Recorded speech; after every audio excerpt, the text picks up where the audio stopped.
नमस्कार, मैं शक्ति सिंह स्वागत करता हूं आपका राजस्थान सरकार और वेदांता के CSR इनिशिएटिव ई कक्षा में, जिसके टेक्निकल पार्टनर हैं मिशन ज्ञान।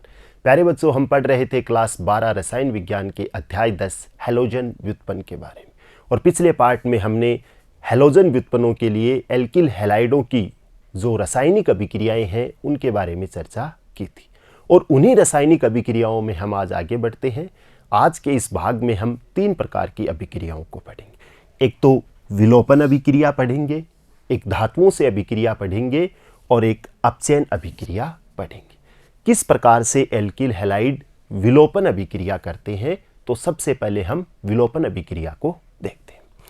आप देखिए, एलिमिनेशन रिएक्शन या विलोपन अभिक्रिया, नाम से स्पष्ट हो रहा है कि कोई विलोपित हो रहा है, एलिमिनेट हो रहा है।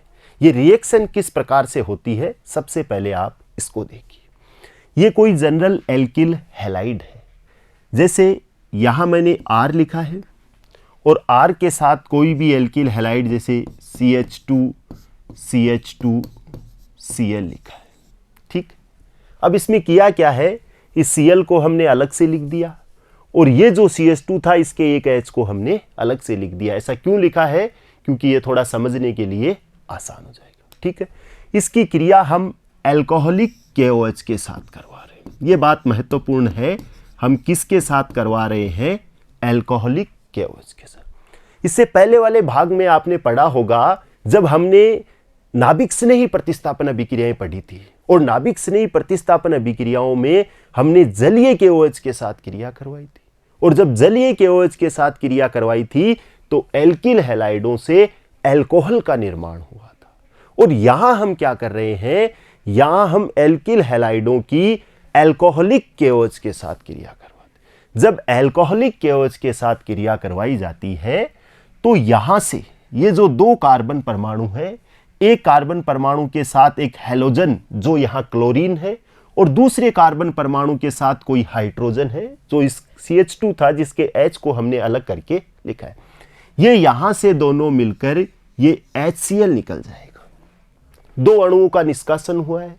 अगर हम यहां बात करें तो ये जो Cl है वो और इसका एक H मिलकर क्या बन जाएगा, HCl बाहर निकल जाएगा। अब आप देखिए, जब यहां से ये दोनों बंध हट गए तो संयोजकता को कंप्लीट करने के लिए यहां कौन सा बंध आ जाएगा, डबल बॉन्ड आ जाएगा। कहने का मतलब क्या है, मतलब ये है कि जब एल्किल हैलाइडों की एल्कोहलिक KOH के साथ क्रिया करवाते हैं तो एल्कीन का निर्माण होता है। तो एक बात तो हमें यह समझनी है कि इस रिएक्शन में क्या हो रहा है। इस रिएक्शन में कोई भी एल्किल हैलाइड है, उसकी हमने एल्कोहलिक KOH के साथ अभिक्रिया करवाई है। और जब एल्कोहलिक KOH के साथ क्रिया करवाई है तो एक तो हैलोजन, और जो हैलोजन जिस कार्बन से जुड़ा है उसके पास वाले कार्बन का जो हाइड्रोजन परमाणु है, दोनों आपस में मिलकर HX या यहां पर HCl का निष्कासन हो रहा है। और जहां से ये दोनों निकलते हैं वहां किसका निर्माण हो रहा है, डबल बॉन्ड का निर्माण हो रहा है। ये योगात्मक अभिक्रिया के विपरीत है।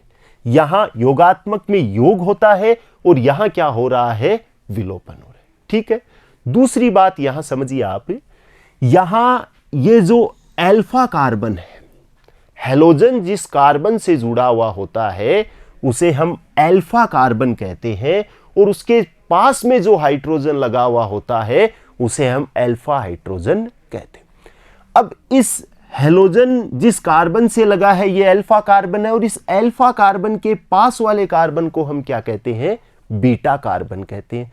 तो सीधी सी बात है, अगर ये बीटा कार्बन है तो ये हाइड्रोजन क्या हो गया, बीटा हाइड्रोजन हो गया। और यहां से जो हाइड्रोजन निष्कासित हो रहा है वो बीटा हाइड्रोजन का निष्कासन हो रहा है। इसलिए हम ये भी कह सकते हैं कि जो ये विलोपन अभिक्रिया है इन्हें हम बीटा विलोपन अभिक्रिया भी कहते हैं। अब आप देखिए, इन अभिक्रियाओं में किसी अणु से 2 परमाणु अथवा 2 समूहों का विलोपन होता है। जैसे आपने देखा, एक जगह से H गया और एक जगह से क्या गया था, Cl, और एक असंतृप्त बंध बनता है, डबल बॉन्ड एल्कीन का निर्माण हुआ, तो इन्हें विलोपन अभिक्रिया कहते हैं। और यदि एल्कोहलिक KOH की अभिक्रिया एल्किल हैलाइडों से हो तो HX के अणु का बीटा विलोपन होता है, यानी जो हाइड्रोजन जहां से गया है वो किस कार्बन परमाणु से गया है, बीटा कार्बन परमाणु से निष्कासित हुआ। अब आप देखिए इन अभिक्रियाओं में हाइड्रोजन परमाणु पास वाले कार्बन बीटा कार्बन से विलोपित होता है, इसलिए हम इन्हें बीटा विलोपन अभिक्रिया भी कहते हैं। अब इसको विहाइड्रो हैलोजनीकरण अभिक्रिया भी कहा जाता है। जो HX हाइड्रोजन हैलाइड बाहर निकला है, इसलिए हम इन्हें विहाइड्रो हैलोजनीकरण अभिक्रिया भी कहते हैं। तो इसे हम बीटा विलोपन अभिक्रिया भी कहते हैं और विहाइड्रो हैलोजनीकरण अभिक्रिया भी कहते हैं। अब आप यहां से अगर क्रियाशीलता के क्रम की बात करें तो जो 3 डिग्री एल्किल हैलाइड होते हैं वो विलोपन अभिक्रियाओं के लिए बहुत ज्यादा क्रियाशील होते हैं, किसकी तुलना में 2 डिग्री और 1 डिग्री एल्किल हैलाइडों की तुलना में। अब आप यहां एक बात और समझिए, जैसे मान लीजिए अपने पास कोई एल्किल हैलाइड, इस प्रकार का एल्किल हैलाइड है, ये CH3, ये CH, ये CH2 और ये CH3, और यहां कोई हैलोजन जो है Cl जुड़ा हुआ है। तो यहां 2 पॉसिबिलिटीज बनती है। हैलोजन यहां से निष्कासित होगा यदि अभिक्रिया एल्कोहलिक KOH के साथ हो रही है, ठीक है। अब ये अल्फा कार्बन है, इसके पास वाला ये कार्बन है, ये भी बीटा कार्बन है, और इसके पास वाला ये कार्बन है, ये भी क्या है, बीटा कार्बन है। इसका मतलब ये हाइड्रोजन बीटा हाइड्रोजन है और ये हाइड्रोजन भी क्या है, बीटा हाइड्रोजन है। या तो हाइड्रोजन यहां से निकल सकता है और या हाइड्रोजन इस स्थान से निकल सकता है।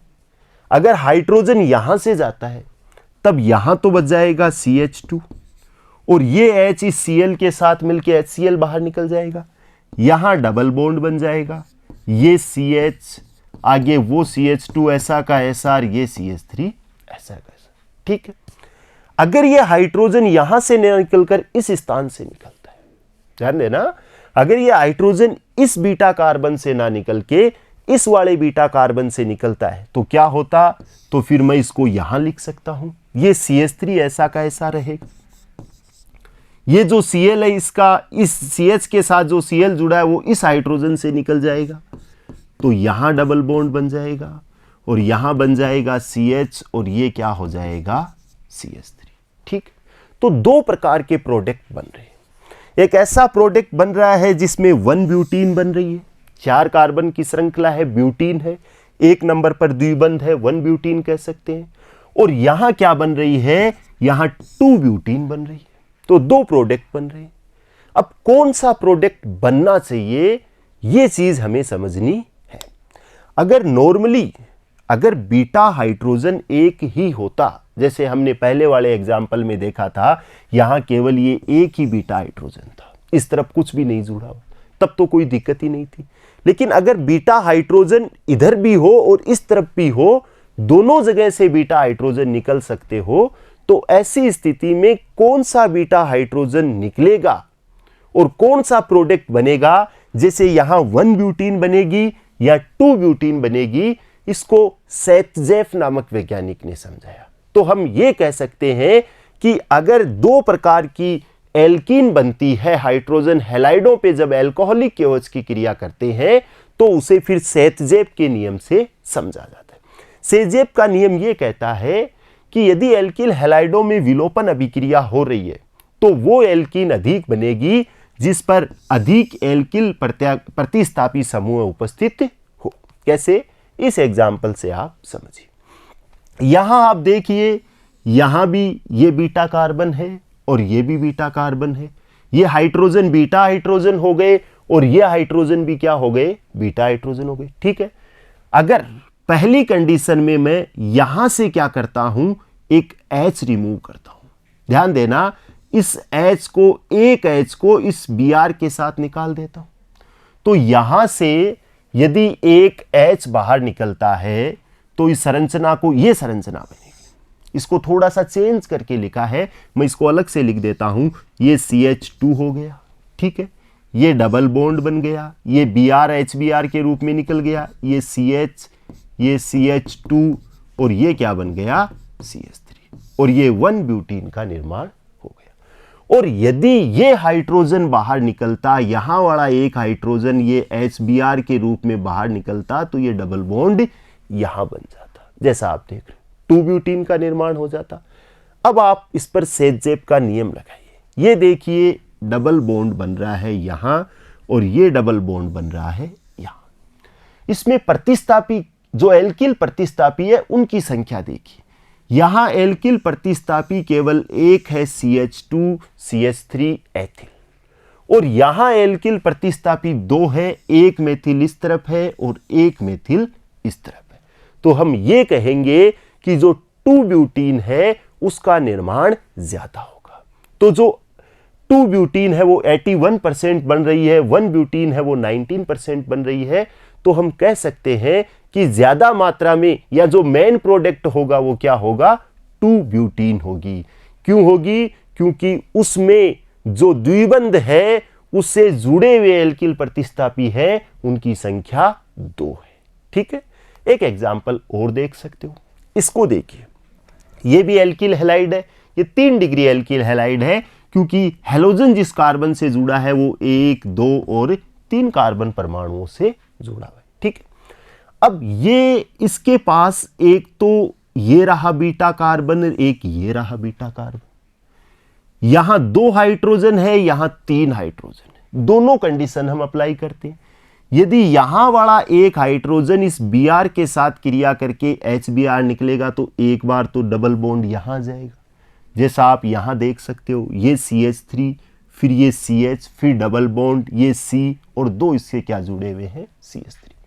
और यदि ये हाइड्रोजन इस Br के साथ निकलता है तो डबल बॉन्ड यहां जाएगा, जैसा आप यहां देख रहे हो। ठीक है, अब हम देखते हैं कि एल्किल प्रतिस्थापी किस में ज्यादा है। अगर आप इस डबल बॉन्ड को ले लीजिए, यहां इस डबल बॉन्ड को ले लीजिए, यहां तो एल्किल प्रतिस्थापी है 3, एक ये मेथिल है, फिर एक ये मेथिल है और फिर एक ये मेथिल, 3 एल्किल प्रतिस्थापी बन रहे। अगर मैं यहां देखता हूं तो एक तो ये एथिल है और एक ये क्या है मेथिल, केवल 2 ही एल्किल प्रतिस्थापी बन रहे।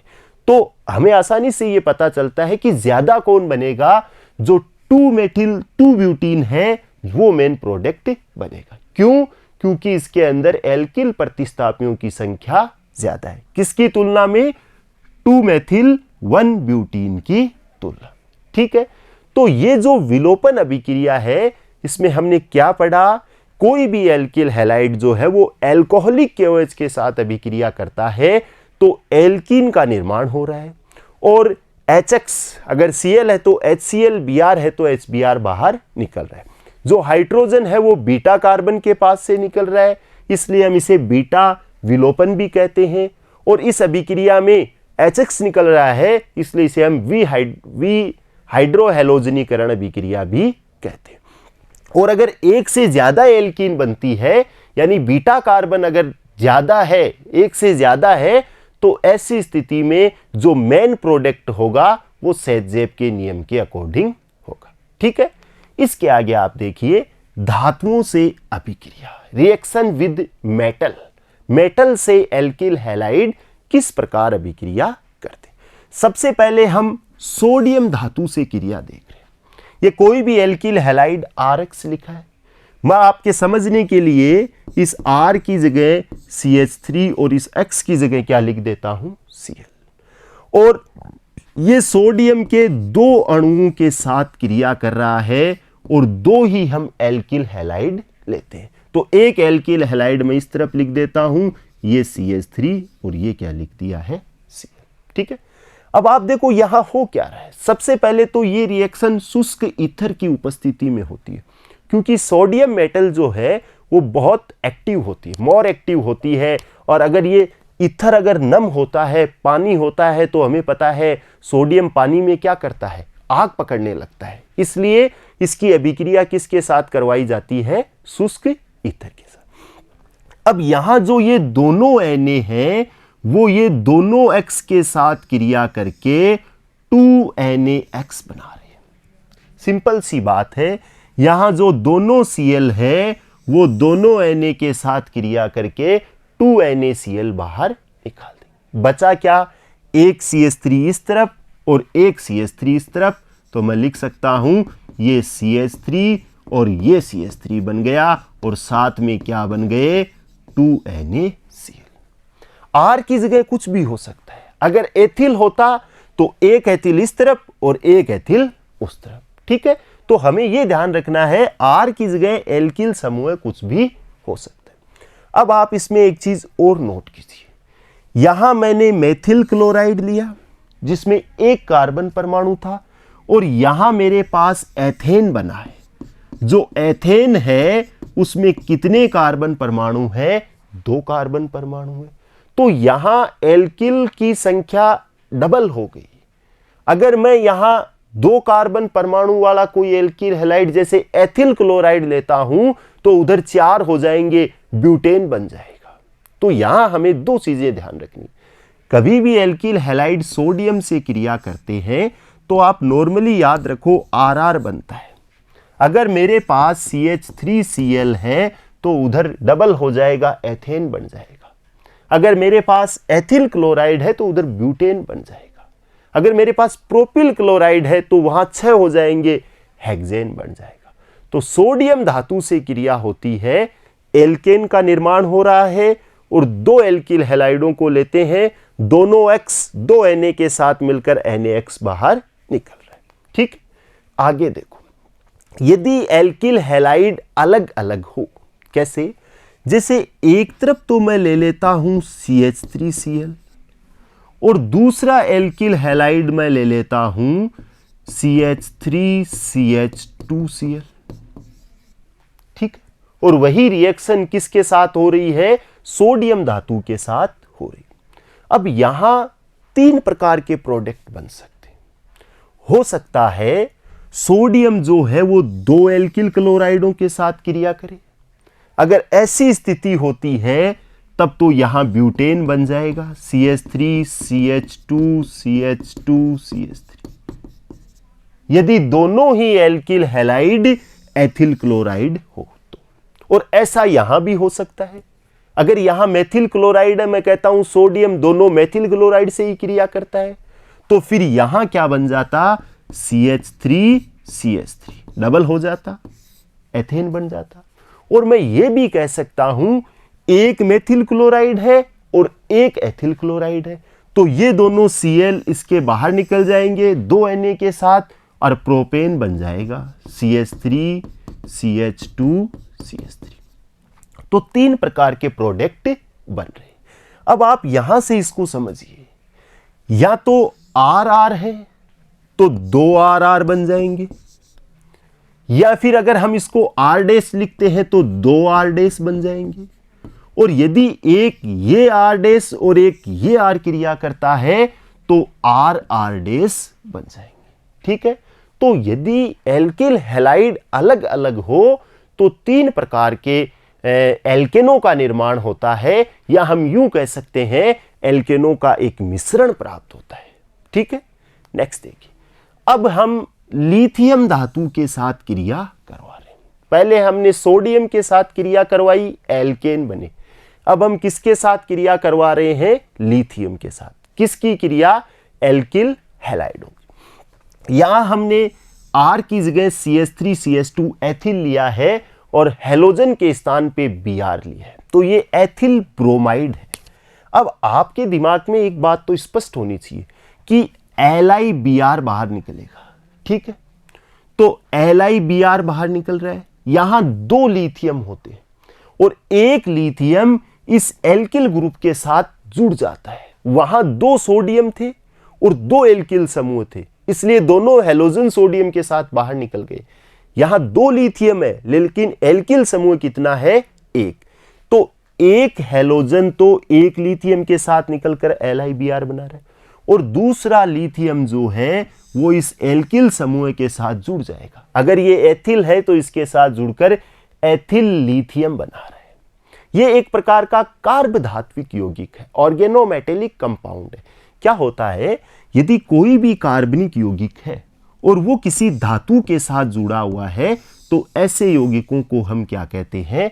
कार्बधात्विक यौगिक कहते हैं। सिंपल सी बात है, कोई भी कार्बनिक यौगिक और कार्बनिक यौगिक का जो कार्बन है वो किसी मेटल के साथ बॉन्ड बनाए, तो ऐसे कंपाउंडों को हम ऑर्गेनोमेटेलिक कंपाउंड या कार्बधात्विक यौगिक कहते हैं। ठीक है, इसके बाद जिंक के साथ क्रिया, सोडियम के साथ क्रिया हुई, लिथियम के साथ क्रिया।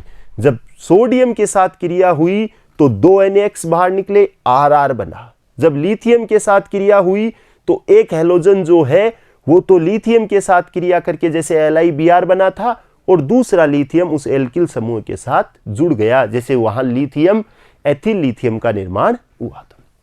अब हम यहां जिंक के साथ अभिक्रिया करवा रहे, वही मैंने एथिल ब्रोमाइड या CH3CH2Br लिया है। 2 जिंक लिए हैं, 2 ये Li लिए थे और 2 ये Na लिए थे। तो ये याद रखने के लिए भी ठीक है कि जो मेटल है उसके हम कितने मॉलिक्यूल ले रहे हैं, 2-2 मॉलिक्यूल ले रहे हैं। यहां 2 एल्किल समूह है। अब Zn की संयोजकता जो है वो +2 होती है और Br की -1 होती है, हेलोजनों की सबकी -1 होती है, इसलिए एक Zn के साथ 2 Br जुड़ेंगे। ठीक है, तो यहां ये जो एक Zn है इसके मैंने 2 कंपाउंड लिए हैं, तो दोनों Br एक Zn के साथ बाहर निकल गए और एक जिंक और बच गया।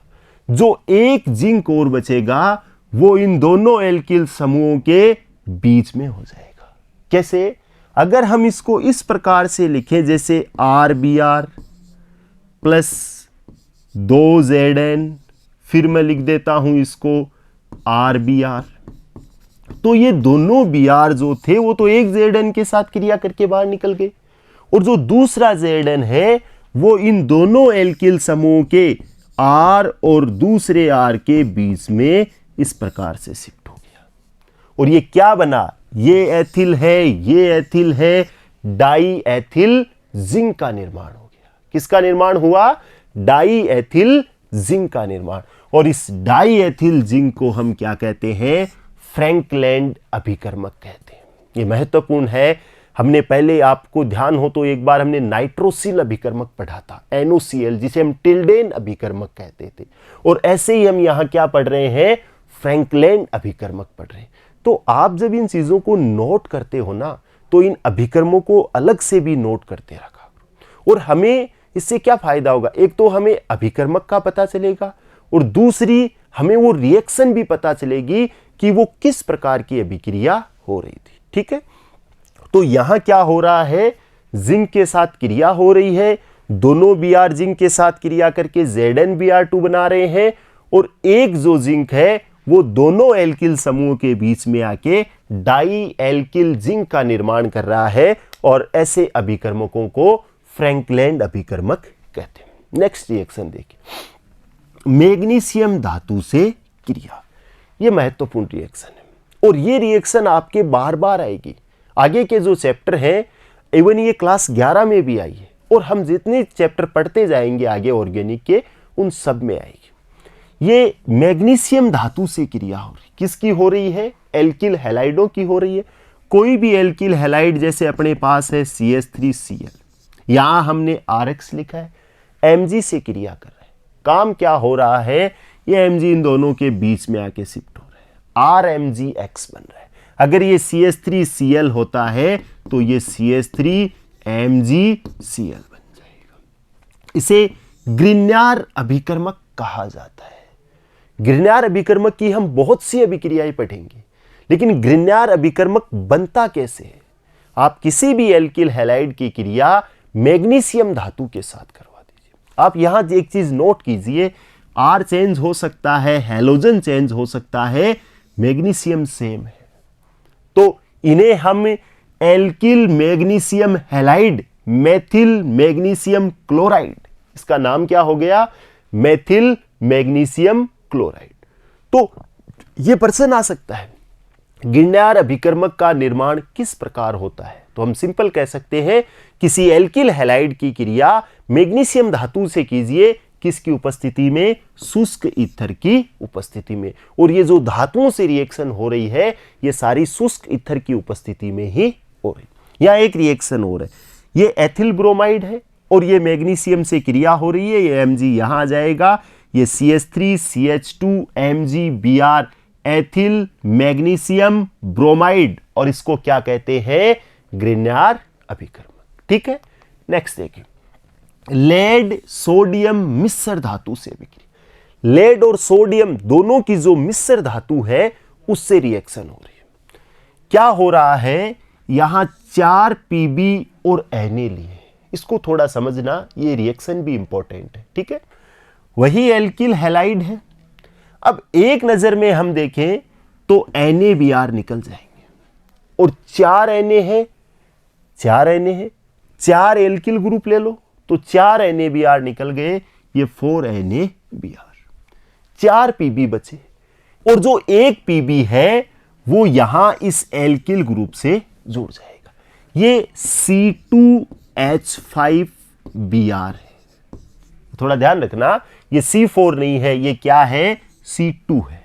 ठीक है, तो जो एल्किल समूह है इसके साथ क्या है, Pb जुड़ गया है।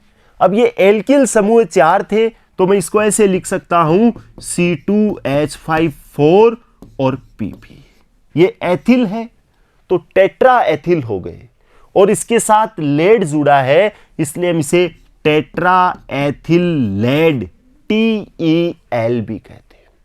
जो पेट्रोलियम जो उत्पाद बनाते हैं उनके अंदर इसका उपयोग किया जाता है, वाहनों में भी इस TeL टेट्रा एथिल लेड का उपयोग किया जाता है। ये जो हमने छोटी क्लासों में पढ़ा होगा, आप स्फोटन जो संख्या होती है पेट्रोल या डीजल की, उस पे हम इनका यूज करते हैं। तो tetra ethyl lead, tetra ethyl 4 ethyl समूह और साथ में क्या जुड़ गया है, Pb लेड। कैसे बना, हमें ध्यान है, अगर Pb जुड़ा है तो Pb की रिएक्शन होगी, और Pb सोडियम मिश्र धातु के साथ क्रिया हुई है। 4 PbNa लिए, 4 Na 4 Br के साथ क्रिया करके 4 NaBr निकल गए, एक Pb R के साथ जुड़ गया। अब ये R जो थे वो 4 थे, इसलिए ये C2H5Pb बन गया, और 3 Pb जो बचे थे वो अलग से बाहर निकल जाएंगे। ठीक है, तो ये हमने धातुओं के साथ क्रिया पढ़ी। किस किस धातु से पढ़ी, एक बार हम रिवाइज करते हैं। सोडियम धातु के साथ पढ़ी, एल्केन बने, कार्बन परमाणुओं की संख्या डबल हो गई थी। उसके बाद में हमने किसके साथ क्रिया पढ़ी, जिंक के साथ क्रिया पढ़ी, फ्रैंकलैंड अभिकर्मक बना था, डाई एल्किल जिंक बना था, जिंक बीच में आ गया था। उसके बाद में हमने मैग्नीशियम धातु के साथ क्रिया देखी, गिरनार अभिकर्मक का निर्माण, RMgX बना। एक हमने लिथियम के साथ देखी थी और वहां कार्ब धात्विक यौगिक बना। कार्ब धात्विक यौगिक होने को तो RMgX भी है, क्योंकि RMgX में ये कार्बनिक यौगिक है, किसके साथ जुड़ा हुआ है, मेटल के साथ जुड़ा हुआ है। और 5वीं जो अभिक्रिया है वो हमने किसके साथ देखी, लेड सोडियम मिश्र धातु के साथ देखी। तो इस भाग की जब हमने शुरुआत की थी तो एक तो हमने विलोपन अभिक्रिया पढ़ी, दूसरी हमने धातुओं के साथ अभिक्रिया पढ़ी। अब एक तीसरा जो पार्ट है वो है अपचयन अभिक्रिया। अगर हम छोटी क्लासों की बात करें तो हमने अभिक्रियाएं पढ़ी होगी, ऑक्सीकरण, अपचयन, ऑक्सीडेशन एंड रिडक्शन। ऑक्सीकरण क्या होता है, अगर हम जनरल बात करें, अगर ऑक्सीजन जुड़ रहा है तो ऑक्सीकरण है, और अगर ऑक्सीजन हट रहा है तो अपचयन है। ऐसे ही हमने हाइड्रोजन के संदर्भ में पढ़ा था, यदि हाइड्रोजन जुड़ रहा है तो अपचयन है, और यदि हाइड्रोजन निकल रहा है तो ऑक्सीकरण है। तो आप यहां देखिए, एल्किल हैलाइडों के साथ हाइड्रोजन जुड़ रहा है। अगर हाइड्रोजन का योग हो रहा है तो ये अपचयन अभिक्रिया है, रिडक्शन हो रहा है। जैसे ये RX है, R की जगह मैंने लिया है C2H5Cl, और X की जगह मैंने Cl लिया है, R की जगह C2H5। 2 हाइड्रोजन के साथ हम इसको रिएक्ट करवा रहे। होगा क्या, एक हाइड्रोजन तो यहां जुड़ जाएगा, तो ये 5 की जगह 6H हो जाएंगे, C2H6, ये एथेन बन जाएगा, और एक हाइड्रोजन जो है वो इस Cl के साथ क्रिया करके HCl के रूप में क्या होगा, बाहर निकल। तो एकदम सिंपल रिएक्शन है। करना क्या है, H2 जुड़ रही है, एक HCl के साथ निकलकर HCl बाहर निकल रहा है, और एक H जो है वो इस R के साथ जुड़ रही है। R में क्या है, R में एक H कम होता है, और अगर वो जुड़ जाएगी तो एल्केन बन जाएगा। तो हम यूं कह सकते हैं, इनमें एल्किल हैलाइड एल्केनों में परिवर्तित हो जाते। यहां आप एक और देख लीजिए रिएक्शन, जैसे CH3 है, CH2 है, CH2 है और Cl है, और इसकी क्रिया H2 से करवा लें, तो सिंपल हमें पता है ये एक HCl बाहर निकल जाएगा और ये CH3 प्रोपेन हो जाएगा। तो ऐसी अभिक्रियाओं को तो हम देखकर बता सकते हैं कि क्या हो रहा है, हमें पेन की और कॉपी की जरूरत ही नहीं पड़ती। तो कुछ अभिक्रियाएं अपने माइंड में सेट रखो, जैसे एल्कोहलिक KOH के साथ हो रही है तो एल्कीन बन रही है, क्यों? क्योंकि वहां विलोपन हो रहा है।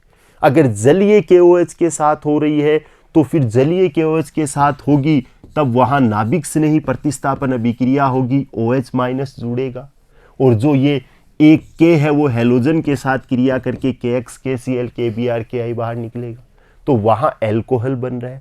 तो ये अब धीरे धीरे क्या है, जब हम इस चैप्टर को बहुत ज्यादा पढ़ लेते हैं तो ये चीजें हमारे माइंड में आनी चाहिए। एल्कोहलिक KOH है, एल्कीन बन रही है, विलोपन अभिक्रिया हो रही है। जलीय KOH है, एल्कोहल का निर्माण हो रहा है। और अगर हमें एल्किल हैलाइडों से एल्केन बनानी हो तो कई ऑप्शन है, आप चयन कर दीजिए। जैसे आपको कहे आप मेथिल क्लोराइड से मेथेन बनाओ, आप चयन कर दीजिए, हाइड्रोजन के साथ क्रिया कर दीजिए। ये R की जगह अगर हम CH3Cl ले लेते, ये मेथिल क्लोराइड है, हाइड्रोजन के साथ क्रिया करो, एक HCl बाहर निकल जाएगा, ये CH4 मेथेन बन जाएगा। आप एथिल क्लोराइड से एथीन बनाइए, तो वहां एल्कीन बनानी है तो आप एल्कोहलिक KOH के साथ क्रिया कीजिए। अगर आपको कहते हैं कि आप CH3Cl मेथिल क्लोराइड से एथेन बनाइए, कार्बन को डबल कर दीजिए, तो हमारा दिमाग काम करना चाहिए कि हमें इस संख्या को 1 से 2 करना है, सोडियम से क्रिया करवा दीजिए। समझ रहे आप इस बात को? गिरनार अभिकर्मक का निर्माण, RMGX का निर्माण कर सकते हैं। तो ये जो एल्किल हैलाइडों की रासायनिक अभिक्रियाएं हैं, इनको हमने 4 पार्टों में पढ़ा है। कौन कौन से पार्टों में पढ़ा है?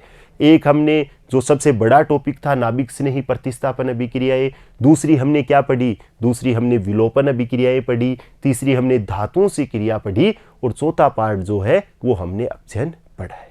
तो ये एल्किल हैलाइडों का जो काम है वो यहां तक कंप्लीट होता है। अब आप इसके बाद में हम हेलोएरीन को पढ़ेंगे। जो अपना अगला भाग होगा उसमें हम हेलोएरीन या एरिल हैलाइडों के बारे में चर्चा करेंगे, जैसे क्लोरोबेंजीन है, ब्रोमोबेंजीन है। बेंजीन एरोमेटिक वलय पर अगर जो हैलोजन जुड़े हुए होते हैं उन पर चर्चा करेंगे। एक अपना डाई हैलोजन का टॉपिक भी इसमें बच रहा है। तो एल्किल हैलाइडों का जो पार्ट है वो अपना कंप्लीट हो चुका है। आप इस पार्ट को साथ साथ लिखिए और अपने नोट्स भी बनाइए और इसको याद भी करते रहिए। Thank you.